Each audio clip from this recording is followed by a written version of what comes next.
The woman appeared in the doorway like she owned not just the house but the air inside it.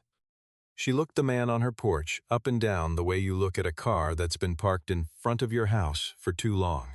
One slow pass top to bottom, a silent accounting that ended in a verdict she had reached before he opened his mouth. "I don't do handouts," she said. The man didn't shift his weight. He didn't apologize with his eyes. He looked at her the way people look when they are simply waiting for silence to end. "I'm not asking for myself, ma'am. My daughter hasn't eaten since this morning. Anything you can spare." His voice was even, unhurried, the kind of voice that had nothing to prove.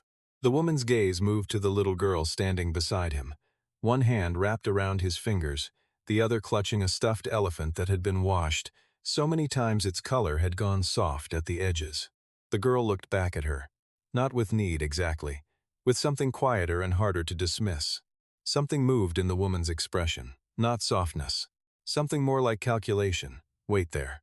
She disappeared. When she came back, she wasn't holding food. She was pointing.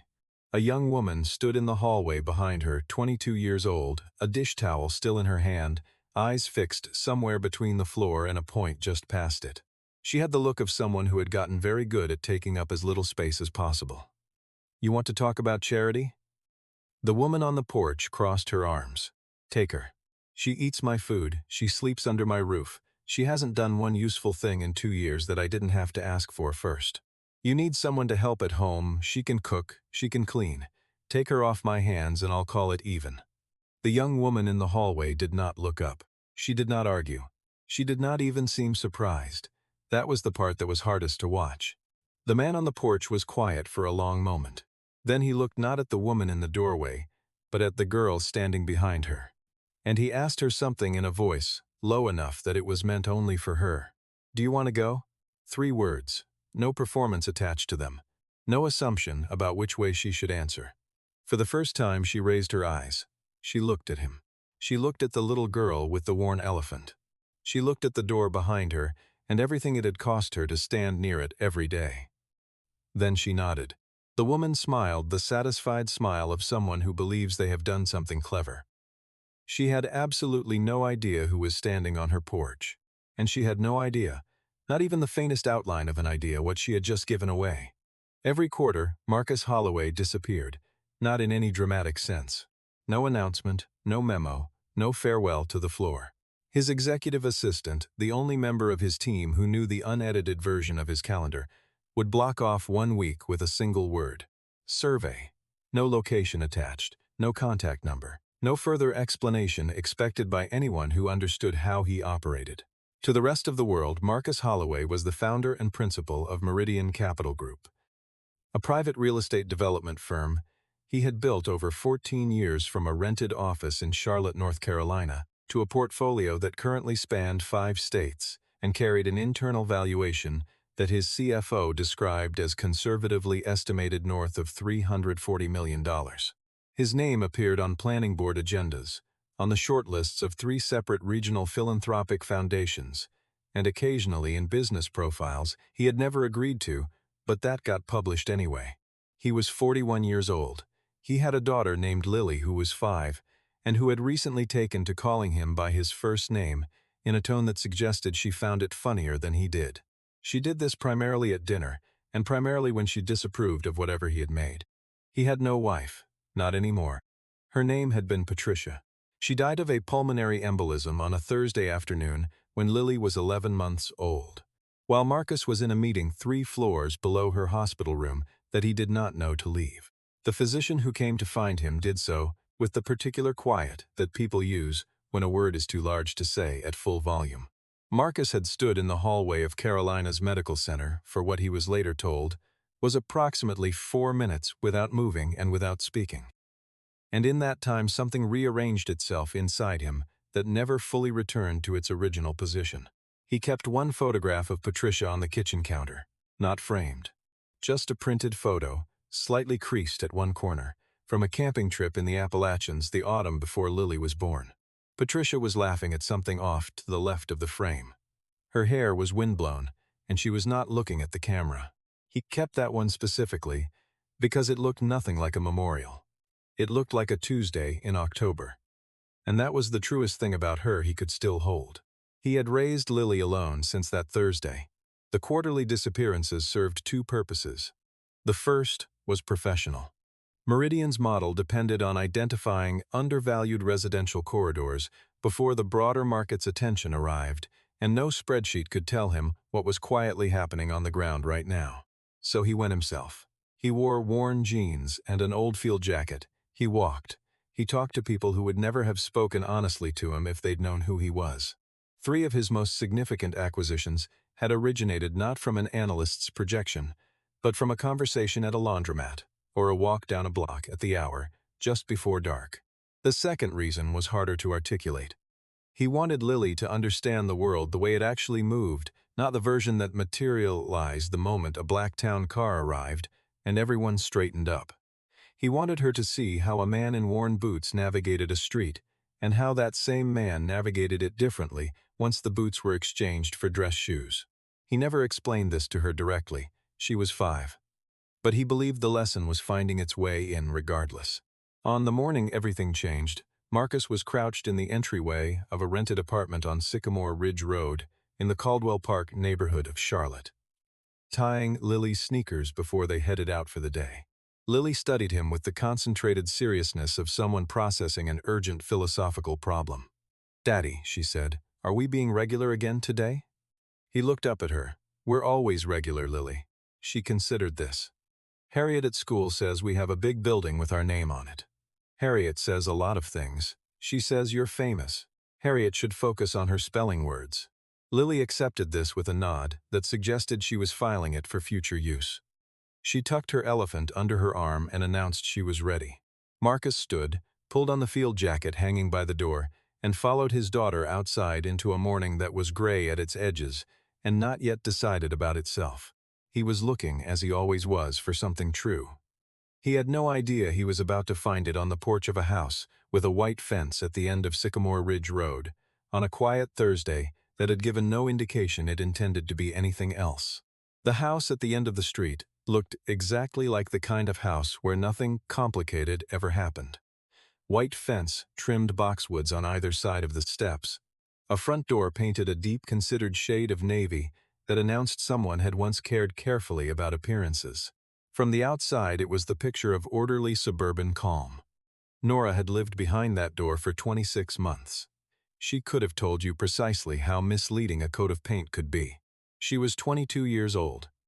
She had a degree in finance and data analytics from UNC Charlotte that she had earned with a grade point average her department head had described as the highest he had seen in 11 years of teaching. She had a mind that retained economic models and cash flow projections, the way other people retained the words to songs they didn't mean to memorize. She had plans before. A position at a downtown asset management firm, a studio apartment near South End, a version of her life that had been specific and reachable and entirely her own. Her name was Nora, and all of that had been quietly, methodically taken apart over the course of the past 2 years by a woman named Diane, her late father's second wife, and the person who now controlled every material fact of Nora's daily existence. Nora's father, Eugene, had been a man who said most of what mattered to him without using many words.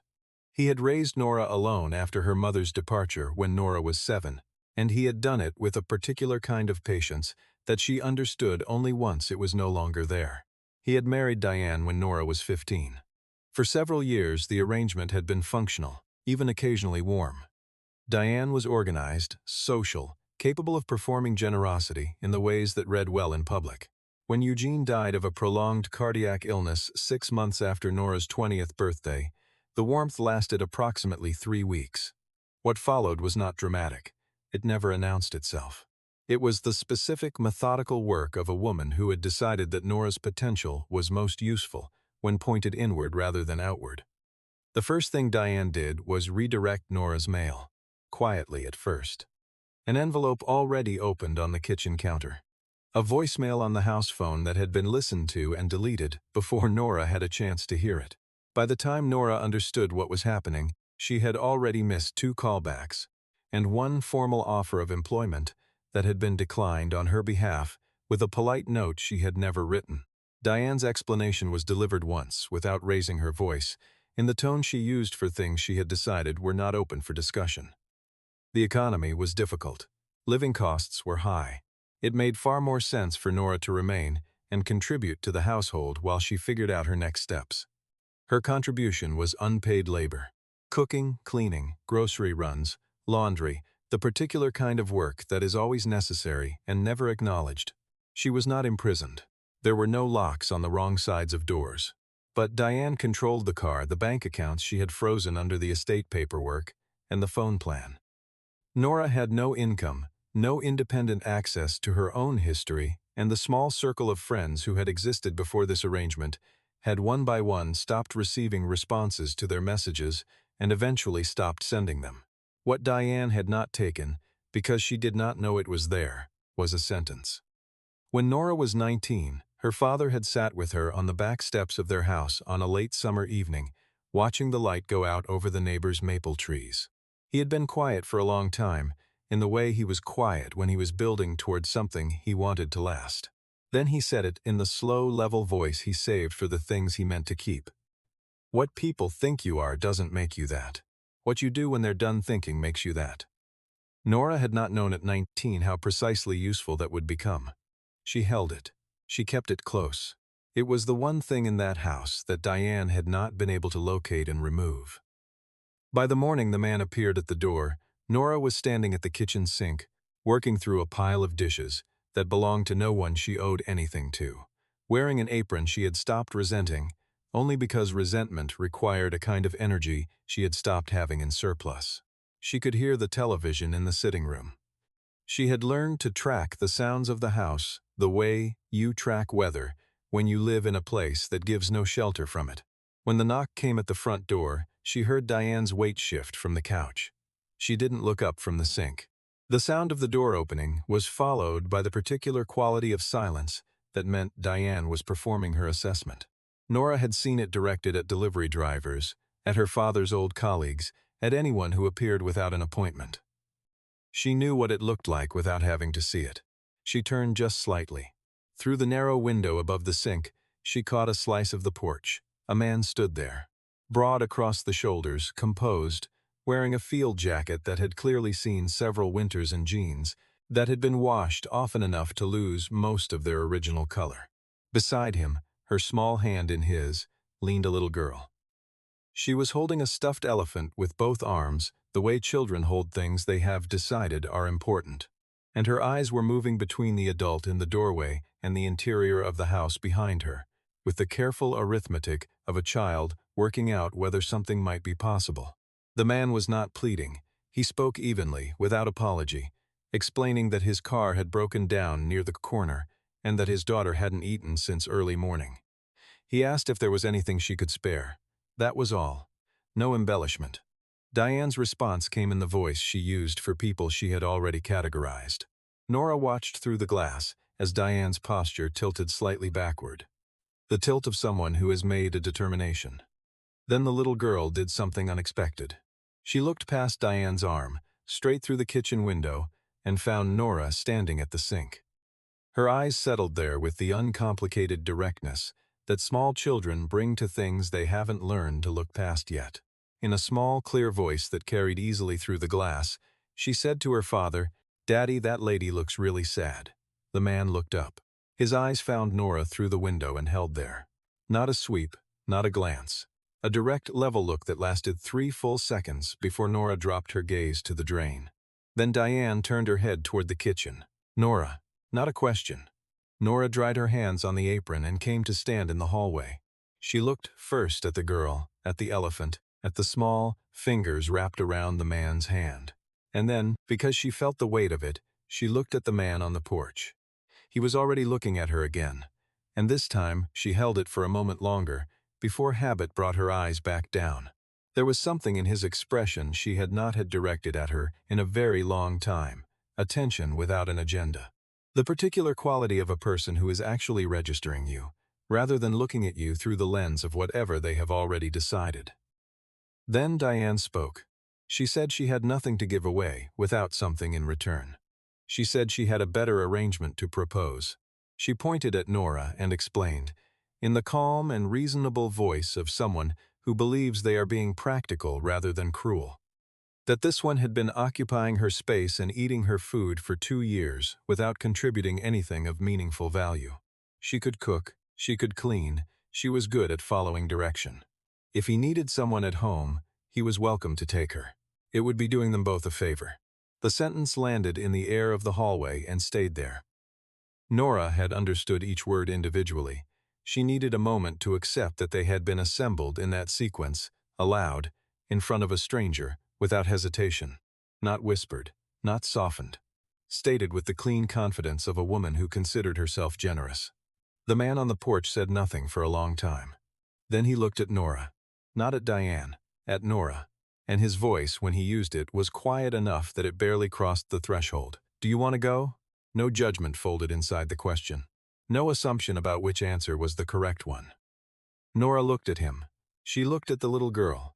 She looked at the worn jacket and the stetsy-tie posture, and the expression that had not shifted once since Diane had finished speaking. Then she looked at her own wrist, at a mark that was more than 2 weeks old and still hadn't fully gone. And she made the only decision that made any sense. She nodded. Diane looked satisfied in a way that Nora catalogued without dwelling on. Marcus looked at Diane once more. "Thank you," he said in a tone that was entirely polite and contained not a single degree of warmth. Then he stepped back and waited. Nora took off the apron. She went upstairs, and in 11 minutes she had everything she was taking. A change of clothes, a worn copy of a financial modeling textbook her father had given her the winter she started her first year at university, and one photograph, the only one she had kept, of herself and her father standing in front of a house that existed now only in that image. She came back downstairs and walked out the front door without looking at Diane. The afternoon air was cooler than she expected. She stepped into step beside a man she did not know, toward a life she could not yet see the shape of, on a street that would mean something entirely different before the year was finished. The apartment was on the 3rd floor of a building on Moorhead Street that had been renovated sometime around 2003 and not aggressively updated since. The elevator worked on most days. The hallway smelled faintly of garlic and something warm, and Nora registered this as comfort before she could decide not to. Mark unlocked the door and held it open without ceremony. Inside, a living room with a couch the color dark sand, a kitchen separated by a short counter, a narrow hall leading to 2 bedrooms. Functional furniture chosen entirely for what it did rather than what it communicated. A child's drawing was taped to the refrigerator door, a lopsided yellow shape with 2 stick arms. Nora wasn't sure if it was supposed to be a person or the sun. It was probably both. Marcus showed her the smaller bedroom, a window facing the alley, a single bed with clean sheets, a lamp that worked. He stood in the doorway and said what needed to be said without putting more around it than it required. "I don't know your situation. I don't need to unless you want to tell me. Nobody here is going to ask you for anything. If you want to leave tomorrow morning, I'll drive you wherever you're going." "No questions." Nora looked at the bed, at the window, the lamp. "Okay," she said. It was the smallest word she had used in years, and it carried more weight than any of the longer ones. Marcus nodded once and left her to it. She sat on the edge of the bed for a long time after she heard his door close. The apartment was quiet in a way she hadn't experienced in so long she had forgotten what it actually felt like. Not the silence of a house holding its breath before something happened. Genuine quiet, undisturbed, with nothing waiting underneath it. From the room next door she could hear the faint, tuneless sound of a small child settling in for the night. She did not sleep for several hours. Not because she was frightened. Because she did not know what to do with safety when it arrived without conditions attached. The first morning, Marcus woke early with the practiced intention of getting breakfast done before Lily could weigh in on the menu. He had learned, through accumulated experience, that her preferences at 6 in the morning were ambitious and logistically difficult, and that a completed meal presented without consultation was always preferable to an open negotiation. He came down the hall and found the kitchen already occupied. Nora was at the stove. Lily was at the kitchen table, both hands wrapped around the edge, watching with focused attention as Nora moved between the burner and the cutting board. The conversation between them consisted largely of Lily making declarative statements about her favorite foods and Nora responding with the calm, attentive engagement of someone who was genuinely listening, rather than waiting for her turn to speak. She had cut everything into pieces small enough for a 5-year-old. She had tasted carefully, adjusted, tasted again. She was doing the particular thing that people do when they cook for a child rather than for the act of cooking, making sure. Marcus stood at the entrance to the kitchen and did not announce himself. He watched. In his professional life, he had met a significant number of people who were skilled at performing consideration, who knew which gestures read as warmth, which tones communicated attentiveness. These were learnable behaviors, and many people had learned them well. What Nora was doing at that stove was not a performance. She didn't know he was there. There was no audience. She was paying attention to the child in front of her because the child was there, and because the child deserved to be paid attention to.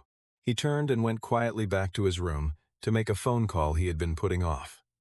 Several evenings later, Marcus came home later than planned after a meeting that ran past 9. He turned the key expecting quiet. Instead, the living room floor had been converted into something else entirely. Nora and Lily were cross-legged on the carpet, surrounded by sheets of paper on which Nora had drawn, in colored markers, an alphabet, each letter large and careful, each one accompanied by a small illustration. Lily was working through them, with the concentrated seriousness of a child who has been made to feel that the task is important.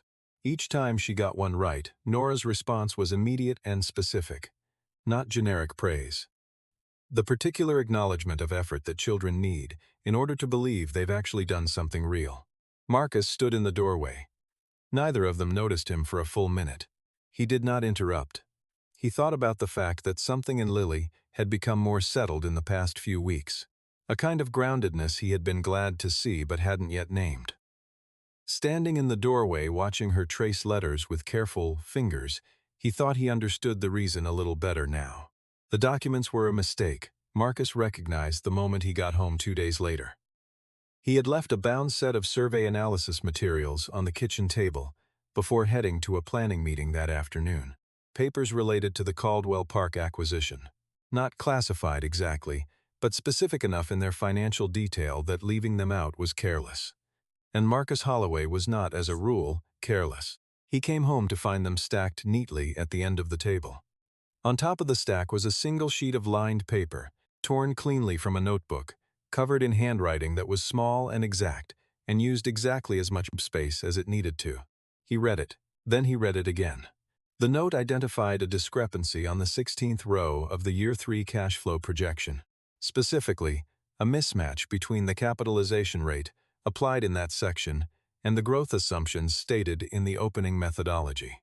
The error was not large enough to change the analysis's conclusion, but it was an error. And whoever had written this note had not only caught it, but had laid out in 4 concise lines the corrected figure and the reasoning behind it. Marcus set the paper down and stood at the table for a moment looking at it. He thought about the degree she had mentioned in passing, finance and data analytics, honors. He thought about the 2 years she had spent in that house on Sycamore Ridge Road, managing someone else's kitchen and watching her own future go dark. He thought about what it meant that a mind capable of catching that specific error had been spending its time folding someone else's laundry. He did not put a name to what he felt standing there. He simply picked up the note and placed it carefully in the front pocket of the document binder where he kept information he did not want to lose. The power went out on a Wednesday evening, a grid issue affecting most of the neighborhood, and the building's maintenance line said service would be restored by midnight. Marcus found 2 candles in a kitchen drawer and set them on the table. Lily was already asleep. The apartment held the particular suspended quality of rooms that have lost their electrical noise, and in that quiet, the 2 of them ended up at the table by default, because that was where the light was. For a while, neither of them said much. Nora had a glass of water. Marcus had been reading something on paper and had set it aside. He asked simply, the way he asked things when he actually wanted the answer. "What was your concentration?" "Finance and data analytics," she said. "I graduated from UNC Charlotte." He asked when. She told him. And then, because the question had opened something she hadn't intended to open, she kept going. Not with the breathless urgency of someone who had been waiting 2 years to speak, but carefully, the way you test each sentence before you let it out. She told him about the letters. The job offer declined in her name. The callbacks that had gone to voicemail and disappeared. She told him about her father, not his illness, not the end, just who he had been. A man who taught her that a balance sheet is less about the numbers than about what the person constructing it chooses to show and what they choose to bury. She mentioned a bracelet almost without intending to. A thin gold one her father had placed on her wrist the week before he died. Gone 4 months later, with an explanation about bills that she had not argued with, because she had learned by then which battles cost more than they returned. She said it as a detail in the larger account, and then moved past it. Her voice stayed level. Her hands stayed around the water glass. Her eyes stayed mostly on the candle flame, and she carried the whole of it the way her father had taught her to carry hard things. Not buried, not displayed. Held at a workable distance. When she finished, Marcus didn't reframe it. He didn't offer a better angle on it. He said, "People can redirect a letter. They can't redirect what you actually are." Nora looked up at him across the candlelight. It was a small sentence. It did not fix anything, but it was said with the steadiness of someone who meant it specifically, not generally. And Nora received it that way, as a fact being stated, not a comfort being manufactured. The distinction mattered to her more than she could have explained. She went to bed that night with the strange sensation of having been accurately described by someone who had known her for 11 days. On the 14th morning, Marcus knocked on her door before she came out. "Get dressed for outside," he said through the door. "I want you to see something." She had learned in 2 weeks that he did not over-explain things that didn't need explaining. She got dressed. The car he drove during these trips was a late-model sedan, unassuming, the kind that disappeared into any parking lot without effort. He drove toward uptown Charlotte without telling her where they were going, and she watched the neighborhoods shift outside her window. The smaller storefronts and corner lots of Caldwell Park giving way to wider streets, larger buildings, the particular geometry of downtown that announces money not through decoration but through sheer vertical scale.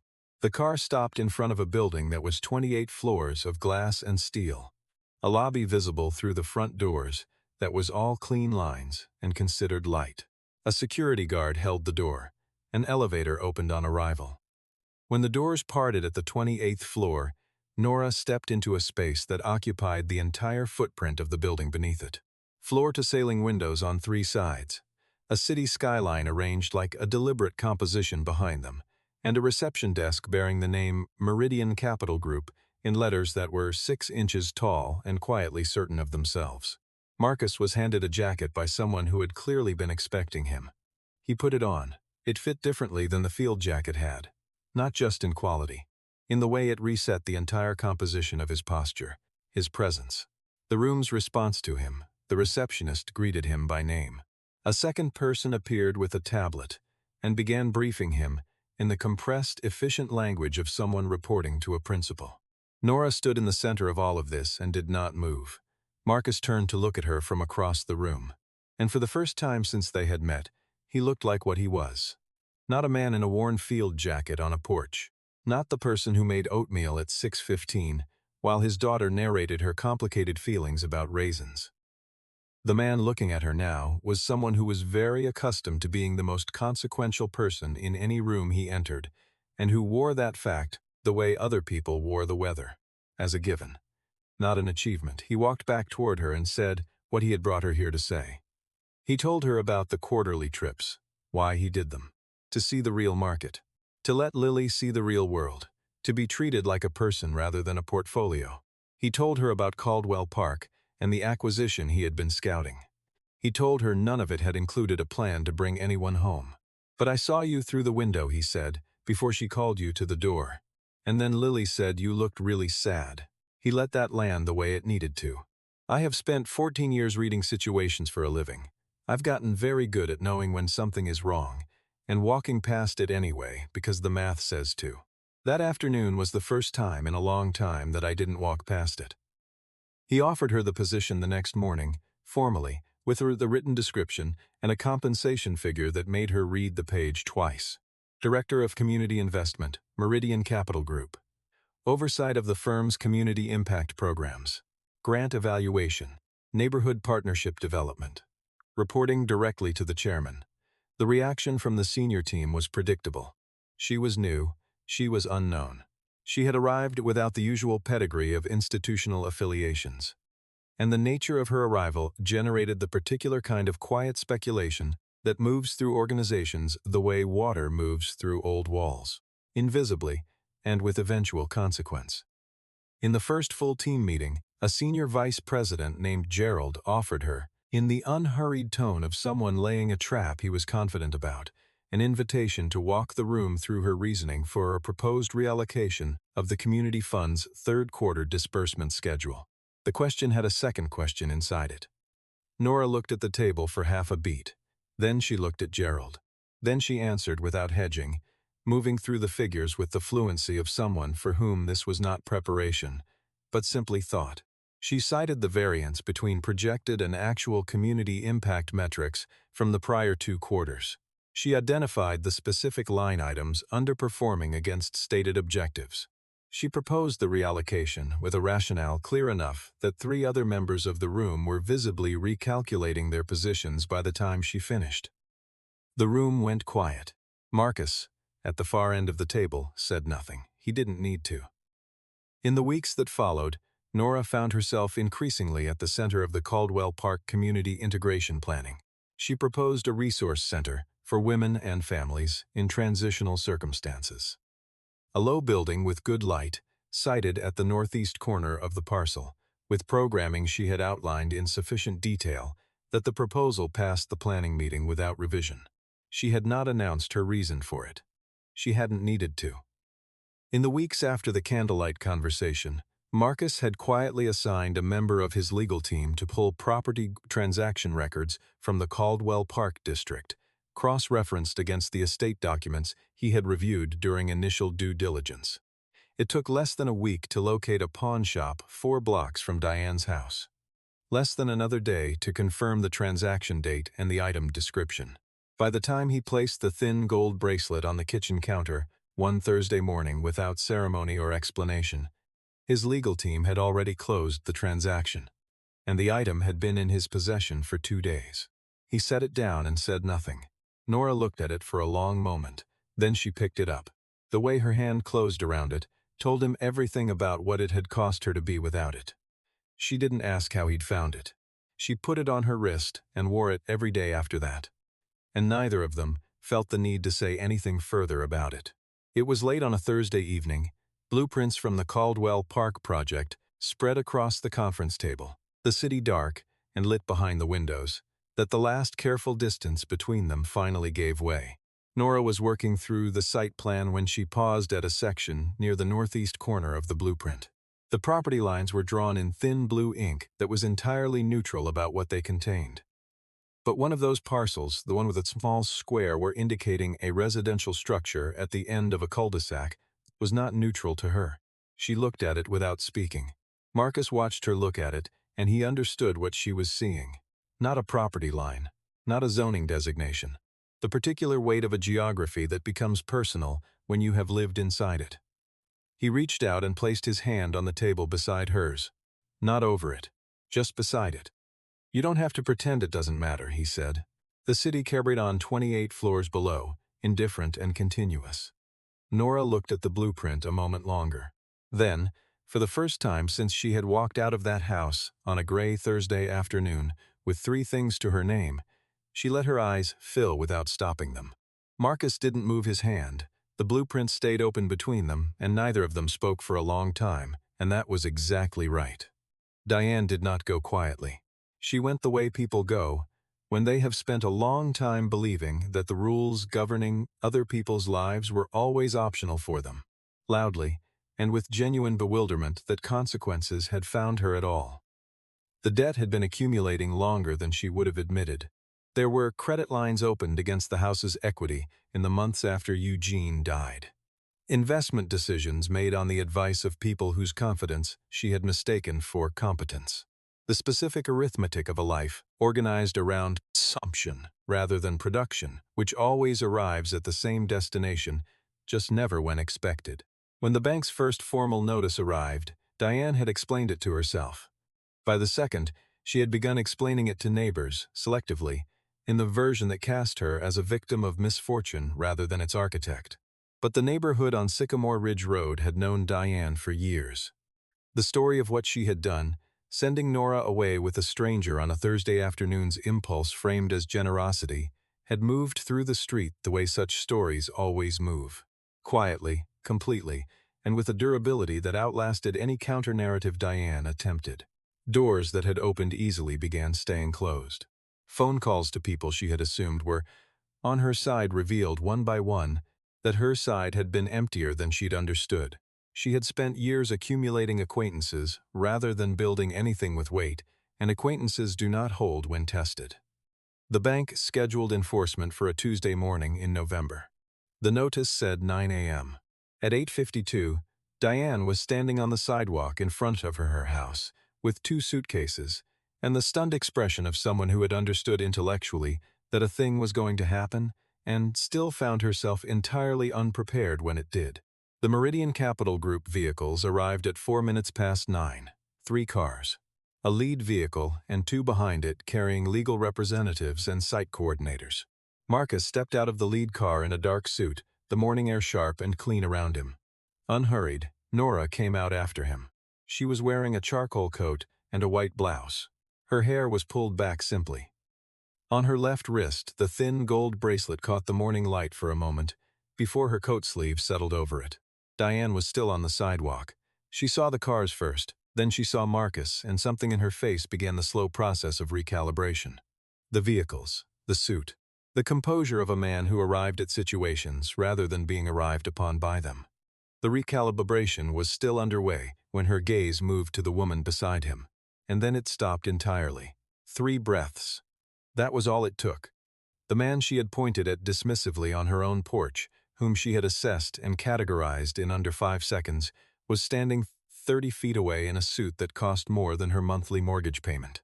Beside him was the girl she had discarded like an inconvenience, looking at her now with an expression that was not triumphant, not cold, but simply composed in a way that Diane recognized distantly as something she had never quite managed herself. Diane's knees went before her composure did. She lowered herself to the sidewalk, not dramatically, but with the slow, reluctant descent of someone whose body has conceded what the mind is still resisting. Her hands reached toward Nora in the way that desperate people reach toward anything still within range. She said things that were equal parts apology and appeal. And the appeal, at its core, was financial, though it dressed itself in the costume of remorse. She said she had been wrong. She said she'd been under enormous pressure. She said Nora was like a daughter to her, had always been like a daughter to her, and that surely there was some arrangement that could be worked out. Surely Marcus could speak to someone on her behalf. Surely Nora understood how hard the past 2 years had been on everyone. Nora stood still and let her finish. Then she spoke. Her voice was the same voice she had used with Gerald in the boardroom. Not raised, not performed, just clear. You handed me to a stranger on your porch and called it charity. You thought you were solving a problem. You didn't know that the man you handed me to was the first person in 2 years who looked at me like I was actually there. She paused, not for effect, because the next sentence needed to stand on its own. I'm not here to punish you. I'm here because this is my job, and because this is where the work is. She turned to the legal coordinator and signed the acquisition order on the clipboard he held out. The house at the end of Sycamore Ridge Road, the white fence, the navy door, the rooms where Nora had spent 2 years in controlled silence, would be cleared and redeveloped. The site plan had been finalized 5 days earlier. Where the house stood, there would eventually be open ground, then a community park, and then, in the northeast corner of the parcel, a low building with good light, a resource center for women and families in transitional circumstances. The legal team had arranged, at Nora's specific instruction, a place at a supported transitional housing facility on the west side of the city. Clean, small, and available immediately. More than Diane had ever arranged for Nora. Also more than Diane had any reason to expect. The gap between those 2 things was not lost on Nora, who had thought about it carefully and arrived at the conclusion that she did not want to become someone who measured her compassion by whether the recipient deserved it. That was not the standard her father had set. It was not the one she intended to carry forward. A legal aide handed Diane the address and the paperwork. Marcus stood to Nora's left throughout all of it and said nothing. He understood without it being discussed that this was not his moment to manage. He was present in the way that mattered, close enough that his stillness was something she could orient herself against. That was all that was required of him. Diane looked at the address on the paper for a long time.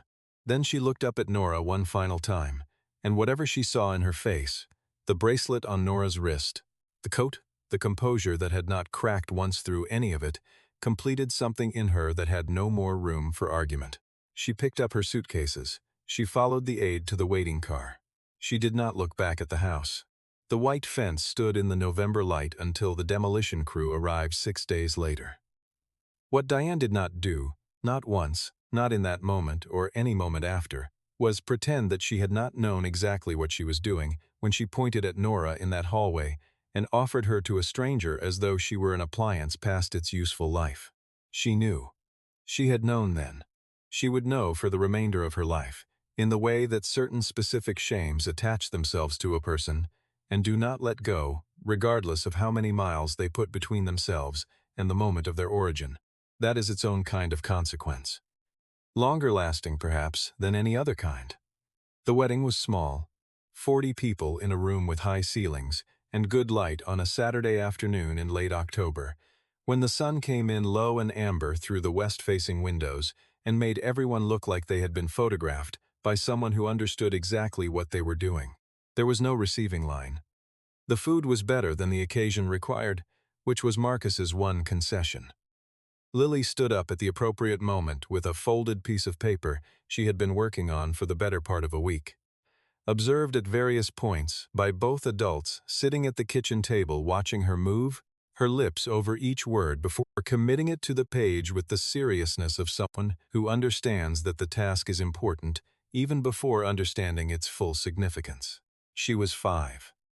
She read the way Nora had taught her, each word taken fully, sounded out where necessary, the sentence built from its parts, with the patient architecture of a child who has been taught that nothing worth saying is worth rushing. The room listened in the particular silence that descends when something genuinely unrepeatable is happening. When she finished and folded the paper with precision, there was a moment before the applause that was better than the applause. Marcus held Nora's hand and said what he had been carrying for months, not in the prepared language of ceremony, but in the plain and accurate language of a man who had come to believe that clarity is its own form of devotion. She thought she was giving away a burden, he said. What she actually did was hand me the greatest treasure of my life. Nora looked at him. At the face she had first seen through a kitchen window on a gray Thursday afternoon, composed and watchful, already looking back at her. She felt her father's words arrive, not as a memory this time, but as something that had completed its journey from the back steps of a house that no longer existed to this room, this moment, this life that had been built, not despite everything that had happened, but, in some genuine and unreasonable way, through it. What people think you are doesn't make you that. What you do when they're done thinking makes you that. She had done something, and the life she was standing in was the evidence of it. Lily, who had been watching the two of them with the evaluative focus she brought to all significant events, reached up and took one hand from each of them, simultaneously, with the decisive grip of a child who has identified a logistical problem and moved to correct it. "Now we're 3, she said, with the tone of someone finalizing an arrangement that should have been obvious to everyone from the beginning. The room laughed. The light through the windows held its angle, a moment, longer. The way late afternoon light does when the day is not quite ready to release what it contains. Then it shifted, as light always does. And the 3 of them stayed where they were, and that was enough. More than enough, and it was real. Sometimes the people the world discards most casually are the ones who deserve to be held most carefully.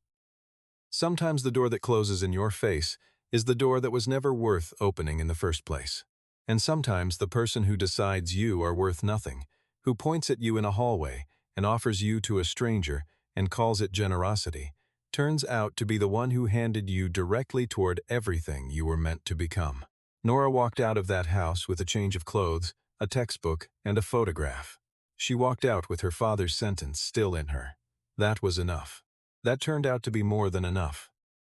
If this story stayed with you, I'd love to hear your thoughts in the comments. Have you ever witnessed someone being underestimated, only to discover who they really were? Have you ever been Nora, standing in a hallway, waiting for someone to ask what you actually want? Share your story below. And if you want more stories like this, stories about ordinary people with extraordinary hidden depths, about dignity that survives everything thrown at it, hit that subscribe button. I'll see you in the next one.